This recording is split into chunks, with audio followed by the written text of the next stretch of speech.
मर्यादा पुरुषोत्तम भगवान श्री राम का विवाह और राज्याभिषेक दोनों शुभ मुहूर्त देखकर किए गए थे, फिर भी न वैवाहिक जीवन सफल हुआ न ही राज्याभिषेक। और जब भरत जी ने इसके कारणों पर मुनि वशिष्ठ से जिज्ञासा प्रकट की तो उन्होंने साफ साफ कहा कि भरत, किसी भी मनुष्य के जीवन में ये 6 चीज़ें पूर्व निर्धारित होती है।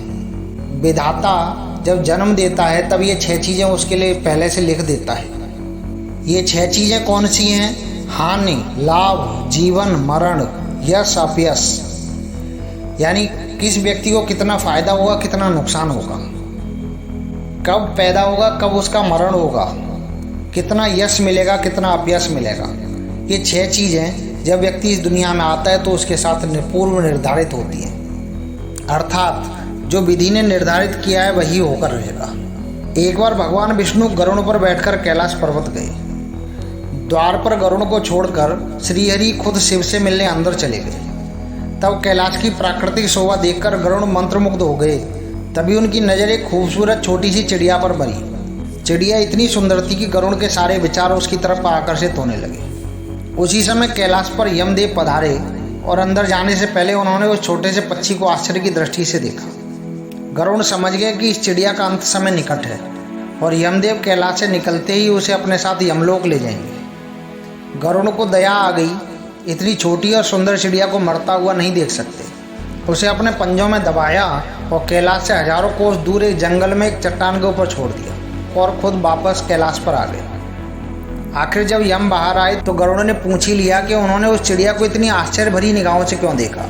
यमदेव बोले कि गरुड़, जब मैंने उस चिड़िया को देखा तो मुझे ज्ञात हुआ कि वो चिड़िया कुछ ही पलों बाद यहाँ से हजारों कोस दूर एक नाग द्वारा खा ली जाएगी। मैं ये सोच ही रहा था कि वो इतनी जल्दी इतनी दूरी कैसे तय करेगी, पर अब जब वो यहाँ नहीं है तो निश्चित ही वो मर चुकी होगी। गरुड़ समझ गए कि मृत्यु टाले नहीं टलती, चाहे कितनी भी चतुराई की जाए। इसीलिए भगवान श्री कृष्ण कहते हैं कि करता तू वह है जो तू चाहता है, परंतु होता वह है जो मैं चाहता हूँ। कर तू वह जो मैं चाहता हूँ, फिर होगा वो जो तू चाहता है। इसलिए दोस्तों, इस दुनिया में आने के साथ ही जीवन, मरण, यश, अपयश, लाभ, हानि, स्वास्थ्य, बीमारी, देह, रंग, परिवार, समाज, देश, स्थान सब पहले से ही निर्धारित करके आता है। इसलिए दोस्तों, सहज मन, वचन और कर्म से अच्छे कामों में लगी रहिए, क्योंकि सब कुछ पूर्व निर्धारित है।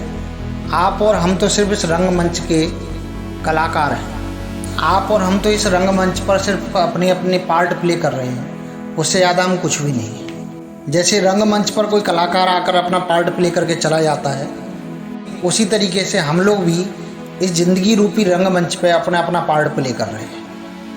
कोई अच्छा पार्ट प्ले कर रहा है, कोई बुरा पार्ट प्ले कर रहा है, लेकिन सभी अपना अपना पार्ट प्ले कर रहे हैं। इसलिए दोस्तों, कहा गया है कि गुजरी हुई ज़िंदगी को कभी याद न कर, तकदीर में जो लिखा है उसकी फरियाद न कर, जो होगा वो होकर रहेगा, कल की फिक्र में अपनी आज की हंसी को बर्बाद न कर। इसलिए दोस्तों, सिर्फ अपना कर्म करते रहिए और कोशिश कीजिए कि हम अच्छे कर्म करें, क्योंकि अच्छे कर्मों का फल अच्छा होता है और बुरे कर्मों का फल बुरा होता है। अच्छा दोस्तों, हमारी वीडियो आपके लिए कैसी लगी हमारे कमेंट बॉक्स में अवश्य बताइएगा।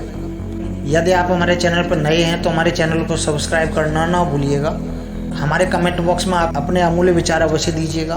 बेल आइकन को प्रेस करना ना भूलिएगा। अंत में दोस्तों, मस्त रहिए, व्यस्त रहिए और स्वस्थ रहिए। जय हिंद दोस्तों।